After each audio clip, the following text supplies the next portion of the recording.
gouvernance publique. Alors, Juliette, c'est un sujet qui est évidemment au cœur de tes réflexions. Donc là, alors il y a deux choses. D'abord, il y a quand même, donc on a eu Luc Rémont, PDG d'EDF, Slawomir Krupa, qui est lui directeur général de Société Générale. Là, il y a dissociation des fonctions. C'est pas mal le nouveau patron de Société Générale, Slawomir Krupa. Moins de 50 ans, il n'a pas fait les grandes écoles, il n'a pas fait les cabinets ministériels.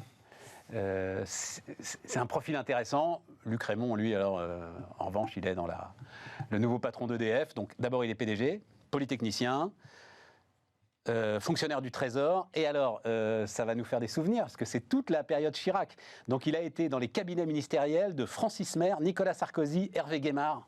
Est-ce que vous vous souvenez d'Hervé Guémard? Pauvre Hervé Guémard. Bien sûr. Et Thierry Breton. Tiré à vue pour un problème de logement de fonction. Ouais, enfin, 7 pièces quand même. 7 pièces quand tu as le nombre d'enfants qui... Oui, mais quand tu l'as à Bercy, et puis il est magnifique à Bercy. Bon, enfin bref, on va pas refaire l'affaire Guémard. Tiré à vue, vraiment... moi, ça m'a vraiment énervé. Oui, parce qu'à l'époque, il portait un potentiel de droite libérale. C'était débile que ceux qui avaient reproché à Manuel Valls d'avoir emmené son fils à une finale de Coupe d'Europe dans l'avion de la République. Ah, je suis pas d'accord avec ça. Qui bosse comme une brute. Il y va pour question de représentation. Il a une chance de voir son fils. Non. La femme de César. Non, je suis pas d'accord avec toi. Irréprochable, mon vieux. Non, t'as pas le droit. Ok. L'avion vole. Même les décroissants devraient être d'accord. Voilà. La raison d'être. Non, t'as raison d'être. Non. On n'est pas d'accord. Tu peux emmener quelqu'un. Emmène quelqu'un, pas ton fils. Emmène quelqu'un, je sais pas, j'en sais rien, n'importe quoi, un supporter de foot, tu fais un... Peu importe, non, pas ton fils. Pour moi, c'est un tout petit sujet. Et emmerder un Premier ministre avec ça, c'était vraiment honteux, quoi. Tu vois Juliette, qu'est-ce qui... Tu vois, donc renouvellement du CAC... Tu veux qu'on parle de quoi? Exemplarité publique ou gouvernance publique? Il y a deux choses. Il y a d'abord renouvellement du CAC, parce qu'on a eu Veolia avec Estelle Brachlianoff, on a eu Orange, on a eu Air Liquide il n'y a pas très longtemps. Donc on est sur EDF, Société Générale, etc. Atos. Oui, mais Atos, malheureusement pour eux, ils sont même peut-être le SBF, ils vont avoir du mal à y rester. Donc, ce qui est intéressant, c'est Société Générale, parce que Slawomir Krupa, il était en face de Sébastien Proto, qui est quand même copain de promo de notre président de la République. Ouais. Donc inspection des finances, etc. On aurait pu penser que, comme c'est les grandes banques françaises, il y a des jeux de pression, que ça se décidait à l'Élysée, etc. Et là, c'est assez factuel. On a quand même pris un gars issu du Sérail, de l'inspection de la Société Générale, qui a fait toute sa carrière à la Société Générale, qui a redressé BFI. Alors bon, il a plutôt charpenté et il a des méthodes de management qui sont les siennes. Mais on a quand même une preuve d'indépendance du conseil d'administration en allant choisir quelqu'un qu'ils estiment être le plus à même pour passer le virage de changement de modèle de la banque, parce qu'il y a quand même des défis de dingue dans ce secteur d'activité, plutôt qu'un traditionnel inspecteur des finances, copain avec tout le monde, et voilà, qui font bien le job aussi d'ailleurs. Qui est différent. Mais dans la maison d'en face chez BNP Paribas, il y a un inspecteur des finances qui fait très bien le job. Mais le fils, on aurait pu imaginer le fils adoubé de UDA, non. Le conseil a choisi un autre candidat. Et je trouve que c'est assez intéressant que les conseils d'administration se montrent aussi indépendant d'esprit dans ça. Voilà, c'est factuel, quoi. Juliette ? Alors, il y a eu une étude l'été dernier, justement sur les attentes des conseils d'administration. Je crois qu'ils avaient, c'était avec McKinsey, je crois qu'ils avaient, avec leur comité d'audit, interrogé plus de 1000 administrateurs indépendants. Et il ressortait de cette étude que les attentes des administrateurs, très fermement, c'était plus de diversité et plus d'attentes en termes de connaissances, de savoir-faire sur le métier de l'entreprise, et qu'ils avaient vraiment le sentiment aujourd'hui en France d'être tellement en recul sur cette diversité, cette ouverture d'esprit, cette façon de penser autrement, se penser autre, et ce savoir-faire technique, que ça commençait vraiment à coincer dans les tiroirs. Donc ça, je crois que c'est une attente des administrateurs, de beaucoup d'administrateurs aujourd'hui sur la place de Paris, et qu'effectivement, on voit le ressortir sur la nomination de certains dirigeants. C'est absolument pas délirant. C'est vraiment ce que veulent les membres de conseil d'administration. Okay. Second point, en revanche, il y a quand même c'est vrai, j'ai lu beaucoup de choses sur le nouveau PDG d'EDF, avec peut-être la question un jour d'une dissociation de fonction, qui était dans l'air avant sa nomination, hein, donc il a dû l'obtenir, je pense. Donc c'est...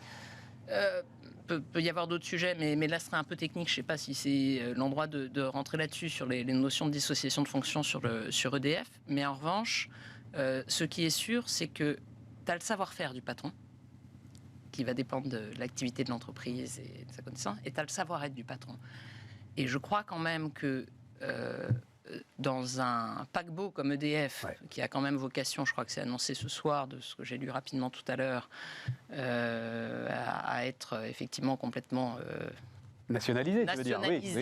Au 8 novembre devant le collège de l'AMF. Le savoir-être, c'est quand même un actionnaire particulier.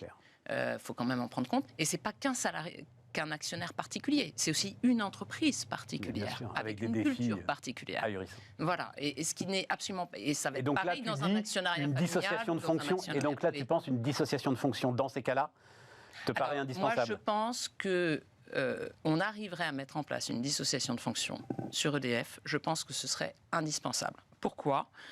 Parce que la dissociation de fonction permet de mieux gérer, enfin c'est toujours sur la notion de gouvernance, tu sais, où tu dois réussir à trouver un équilibre des droits, des devoirs, des responsabilités entre l'actionnaire, le conseil d'administration et le directeur général.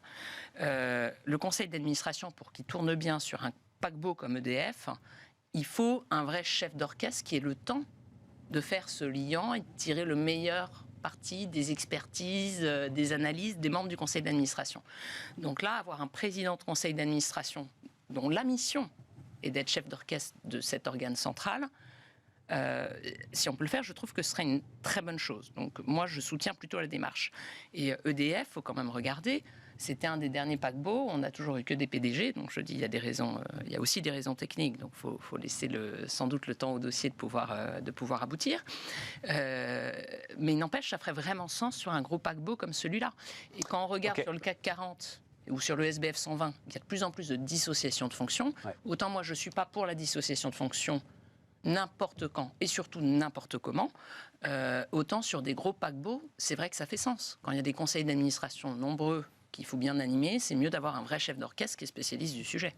Jérôme ? Mais c'est la même chose, c'est pas que dans les grosses boîtes, hein. C'est la même chose dans les boîtes familiales classiques, que je connais bien, hein. C'est vraiment un terrain que je connais bien, où tu as toujours ce moment pivot de la transmission par rapport à un fondateur qui incarnait complètement sa boîte, qui l'a développée, etc. Et quand c'est une transmission intrafamiliale, parfois, tu as un moment où ça part en vrac parce qu'on a privilégié la transmission intrafamiliale plutôt que de privilégier la compétence, etc.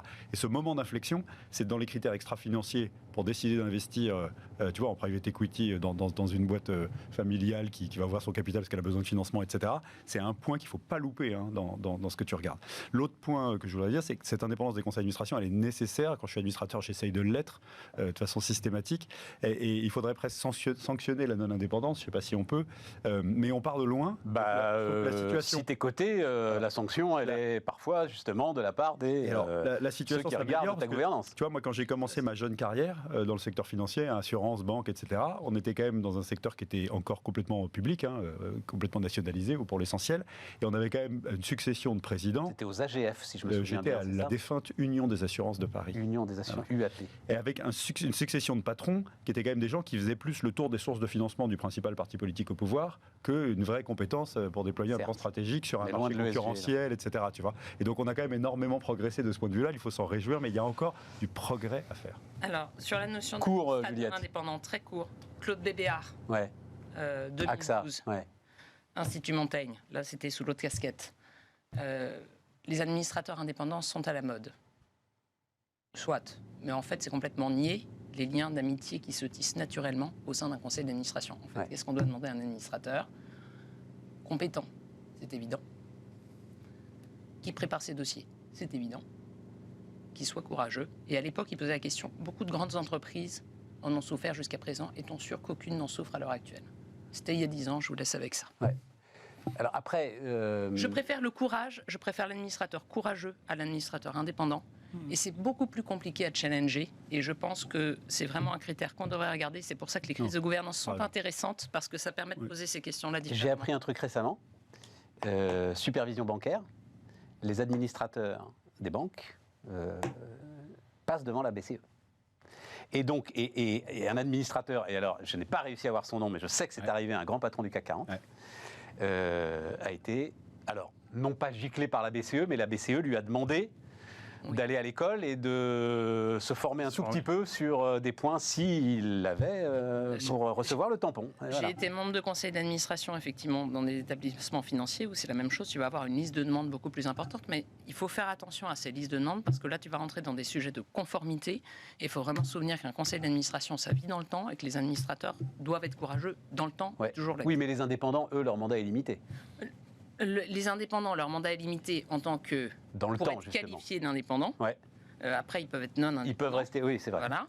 Et puis, tu as effectivement des personnes qui restent indépendantes sur le papier et qui ne sont plus vraiment indépendantes. Donc, ça énerve un peu les activistes. Mais sur le fond, la question, elle n'est pas là. Parce que tu peux avoir des administrateurs qui ne sont pas indépendants. Le but, c'est pas d'avoir un pourcentage indépendant. C'est pas ça ce qui compte. Le but, c'est que le conseil d'administration soit dynamique dans son fonctionnement et challenge bien. Moi, ce que je veux, ce sont des administrateurs courageux. Le code AFEP-MEDEF, il dit bien sa première phrase, c'est pas vous devez avoir tant de pourcentage d'administrateurs indépendants.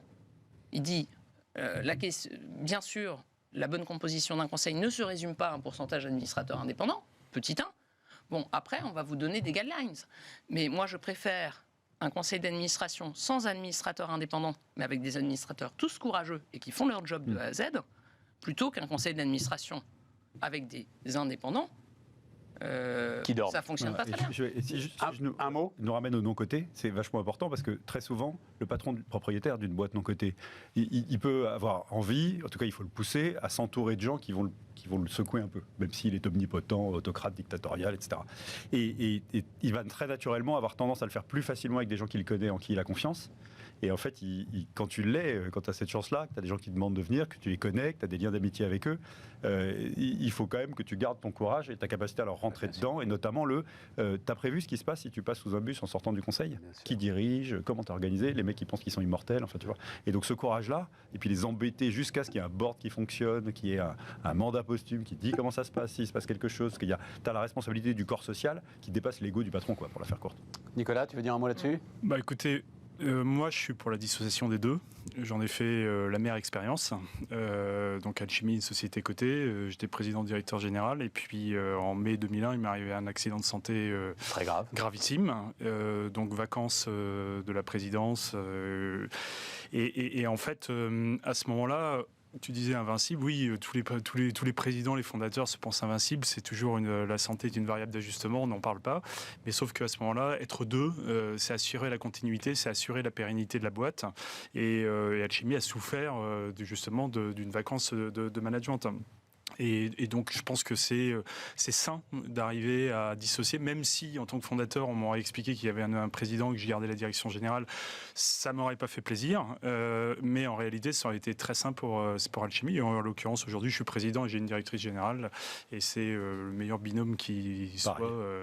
Voilà, mais de fait. Excellent. Quelques éléments, parce que c'est le budget qui commence quand même. Hein. Commission des finances qui commence aujourd'hui à examiner le budget recettes.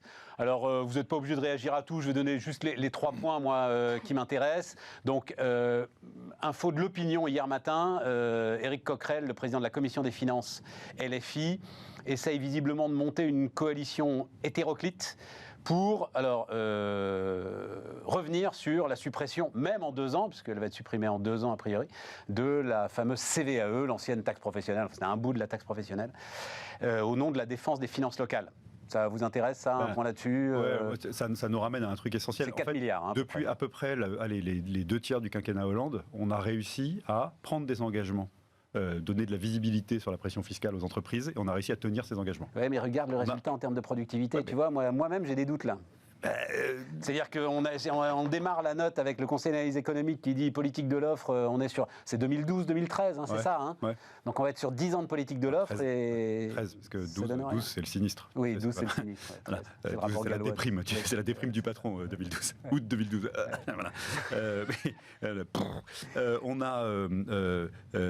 On a besoin de visibilité, tu sais très bien qu'on ne peut faire de projet que si on a un environnement stable. Donc on a promis des choses, il faut les tenir. Moi je trouverais ça absolument absolument dommageable qu'on revienne dessus. Ça ne veut pas dire qu'il n'y a pas des choses à financer, ça ne veut pas dire qu'il n'y a pas des trucs à trouver, mais on parle toujours de retarder les baisses d'impôts ou de rajouter des impôts plutôt que de baisser la dépense publique. Et donc j'en ai marre qu'on le prenne dans le mauvais sens, quoi. Voilà. Moi, c'est surtout la sortie de Le Maire là, à la suite du MEDEF, en expliquant que pour régler les problèmes de dépenses publiques, on pouvait annuler la CVAE. Peut-être à suivi, ça.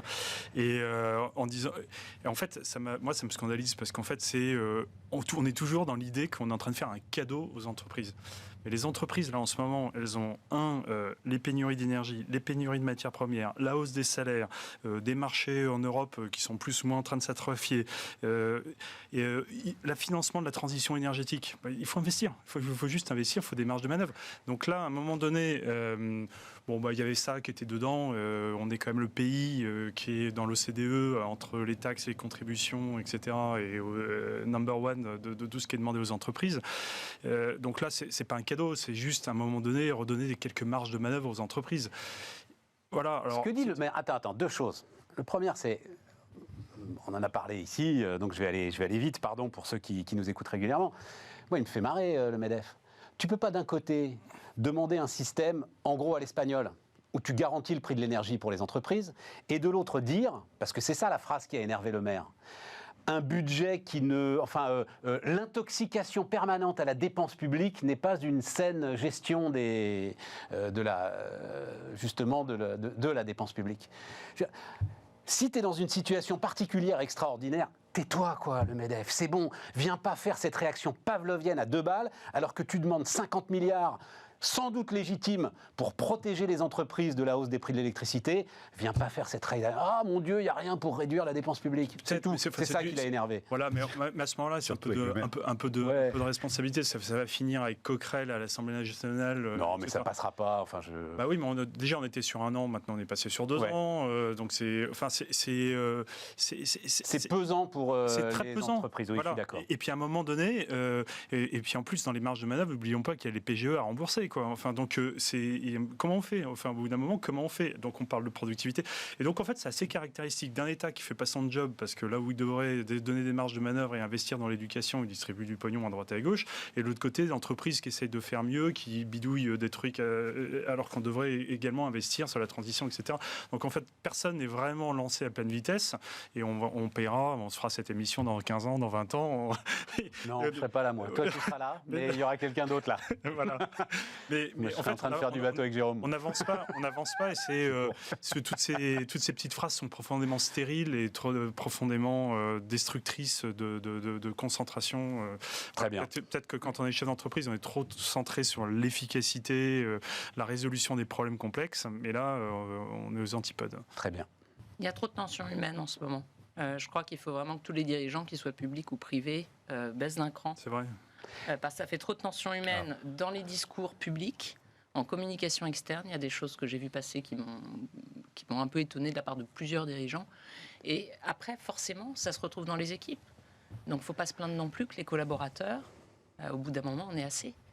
Donc, on parlait tout à l'heure de savoir-être. Il faut effectivement que tout le monde, là, arrive à... Oui, c'est compliqué.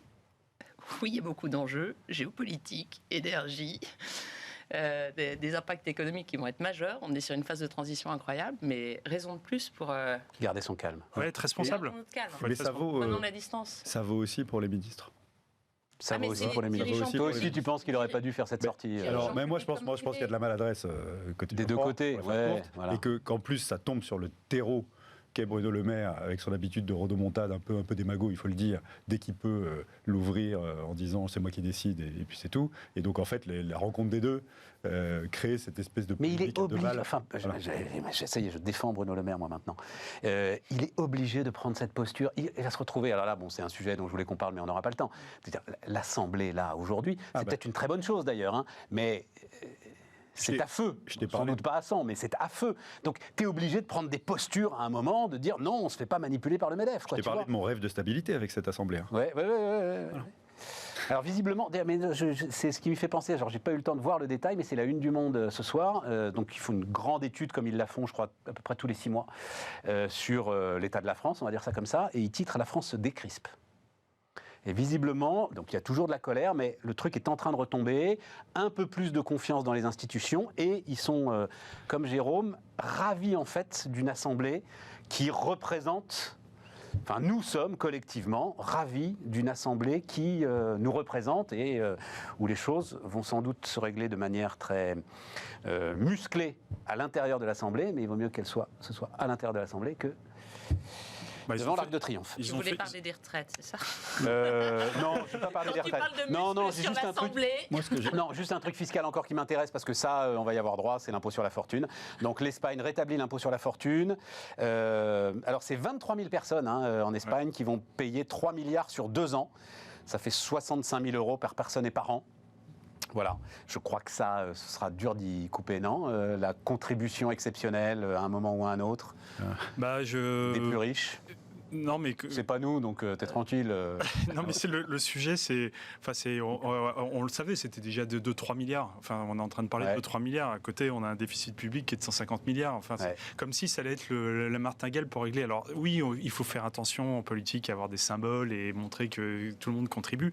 Mais à un moment donné, revenons quand même sur les sujets de fond. On parlait d'éducation tout à l'heure. On parle maintenant aussi d'efficacité de la dépense publique. On met quand même 480 milliards de dépenses de l'État. Donc c'est beaucoup d'argent. Et pourquoi on n'a pas de profs payés décemment? Pourquoi on a des services de police qui sont dysfonctionnants?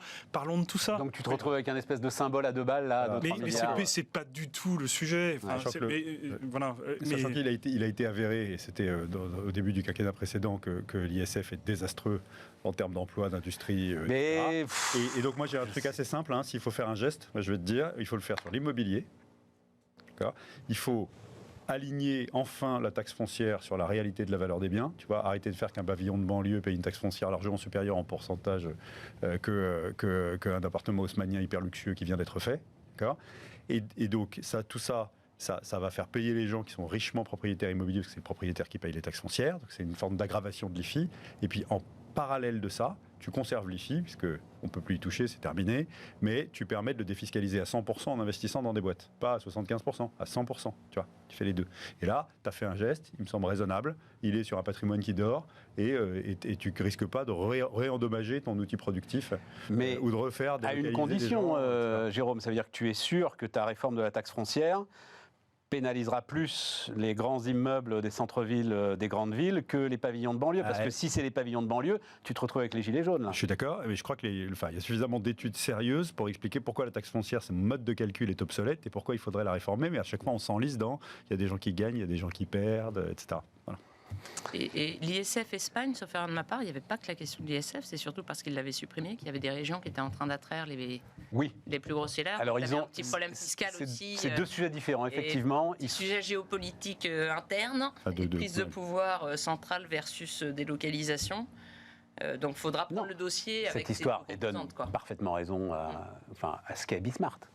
Je vais aller très très vite. Effectivement, autonomie fiscale des grandes régions espagnoles. Et donc, elles sont en train de se battre à coup de baisse d'impôts. Ça veut dire quoi? Ça veut dire que la courbe de l'affaire, elle existe.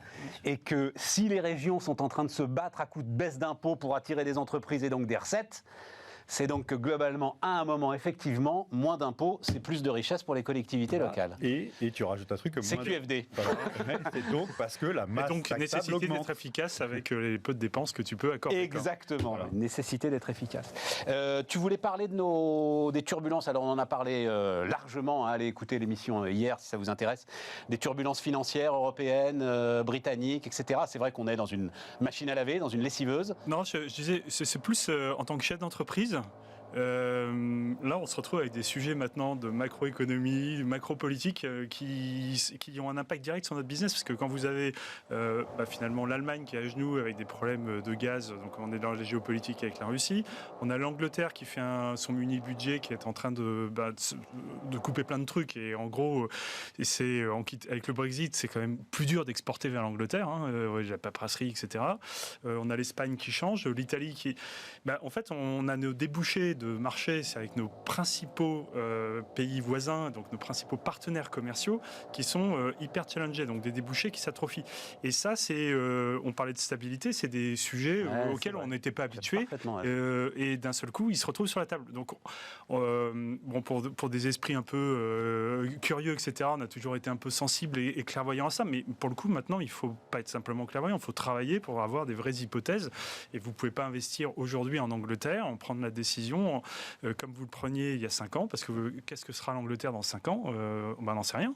Qu'est-ce que sera l'Allemagne dans 5 ans si on continue à avoir des effets d'énergie? On n'en sait rien. Donc les décisions d'investissement qui se prennent sur plusieurs années, elles deviennent compliquées. Et tout ça, ça crée quand même un petit climat, même si le monde dit que ça se décrispe. Je pense que d'un point de vue entreprise, ça se crispe, au contraire, parce que on n'a plus de visibilité, les taux bougent, etc. Enfin, donc on est aux antipodes de la stabilité. Et là, l'écran de contrôle, c'est comme quand vous êtes dans un avion et commence à avoir, ça part dans tous les sens. Voilà, donc c'est un vrai sujet d'interrogation qui, moi, m'interpelle énormément. Et quand je consulte d'autres chefs d'entreprise, ils n'ont pas plus la réponse que moi, quoi. Juste, je dis d'un mot, parce que ça nous arrive parfois, vous entendez peut-être, vous le savez, si vous nous regardez, il y a des travaux tout autour. C'est la croissance, tu vois. Alors, pour le coup, on est exactement dans le truc de Jérôme, c'est-à-dire de l'immobilier parisien, dans le triangle d'or qui va valoir une blinde. Et donc sur lequel Jérôme nous dit qu'il faudrait, mettre un coup de massue fiscale. Un truc très concret qui est le taux de change. On a de nouveau une instabilité d'échange là qui est absolument considérable, et ça complique considérablement. Si tu sors de la zone euro. Oui, bien sûr. Mais tu vois, par exemple, je dis n'importe quoi. Tu vas me dire, tu parles encore de bateaux. Tu es distributeur de bateaux fabriqués aux États-Unis. D'accord ? Bon, t'es pas couvert. Hein. Oui. En ce moment, t'en vends plus, parce que le prix s'est envolé. Dans le PIB, c'est très réduit quand même comme activité. Ça impacte tout le monde. Même des distributeurs de produits fabriqués aux États-Unis, je suis pas sûr qu'il y en ait beaucoup. Ça impacte les appros d'une menuiserie qui a besoin d'approvisionnement en bois, ça impacte, etc. Et quand tu es trop petit pour te couvrir contre le risque de change, ça te fait un vrai sujet de modèle économique, quoi. Et donc, ce que je veux dire, c'est pas sur la niche, c'est juste pour dire que on a été mal habitué à vivre dans un environnement instable, qui nous fournissait de la stabilité, et que désormais, avec le retour de cette instabilité, en fait, tu retrouves l'essence même de ta vie de chef d'entreprise, c'est-à-dire la gestion de la certitude, quoi. Et donc, si tu limites le poids bureaucratique, là, au moins, ça te permettra de te concentrer sur ton job de chef d'entreprise, qui est de gérer l'incertitude. Ce qui nous permet justement, ça va tout à fait dans le sens de ce que tu racontes. Donc c'était un sondage dans les Échos il y a quelques jours, je ne sais plus quand, notamment sur la hausse des prix de l'énergie. Alors on en avait parlé avec Denis Ferrand la semaine dernière, donc Rexecode. C'est compliqué d'évaluer quel est le poids réel sur les entreprises françaises de ces hausses de prix de l'énergie.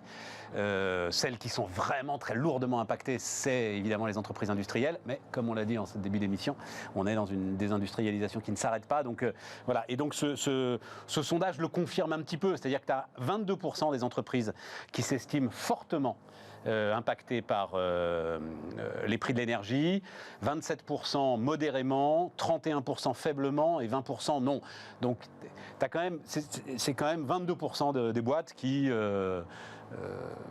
sont très fortement impactés par l'histoire des prix de l'énergie. Ce qui amène d'ailleurs, et c'était la question de base du sondage, sur les augmentations de salaire, où là, assez clairement, ils étaient 50% des dirigeants prévoyant une augmentation de salaire en février, et le chiffre est maintenant monté à 61%. Ouais. Donc là... Mais souviens-toi, Stéphane, quand on en parlait en début d'année, on s'interrogeait pour savoir est-ce que l'inflation va rentrer dans les salaires. Ouais. Et puis là, on y est. C'est à force de répéter l'énergie, etc. Donc en fait, l'inflation, elle est à deux niveaux. Elle est à la fois autour de la pénurie de manœuvre, parce qu'on en parlait. Oui, on en a beaucoup parlé ensemble. Avec moins de personnel qualifié, ou dans des business comme le digital, on avait déjà ça, et il fallait déjà suivre la pression, même si elle est retombée. Puisqu'il y a moins de levée de fonds, les Google, on commence à dire, ou Facebook commence à dire, on réorganise, on ajuste, on coupe on arrête les recrutements. Donc il y a une pression autour de la pénurie de main-d'œuvre. Et puis maintenant, il y a aussi la petite musique qui dit l'inflation, tout augmente, tous les prix augmentent. Et puis comme personne sait surveiller précisément les choses, tout le monde dit mon paquet de pâtes a augmenté, il faut augmenter de 10%. Donc les discussions salariales deviennent parfois totalement irrationnelles. Et ça, quand vous êtes chef d'entreprise, vous essayez de mettre du rationnel à nouveau. C'est un nouvel exercice parce qu'on avait perdu l'habitude de justifier l'inflation.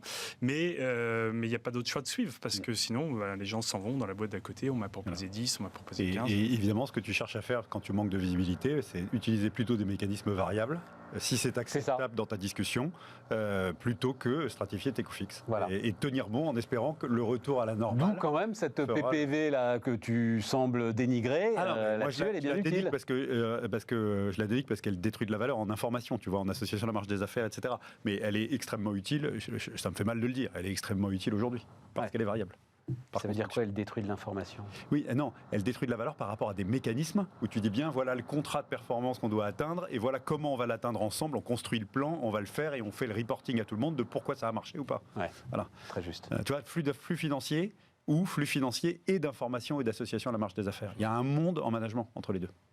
Juliette, un mot là-dessus qui sera un peu le mot de la fin. Bon, le mot de la fin, honnêtement, c'est vraiment ce qu'on a dit tout à l'heure, c'est que je suis convaincu que tant que tu ne réfléchis pas, on partage de la valeur et partage des valeurs, et encore plus aujourd'hui, on va droit dans le mur.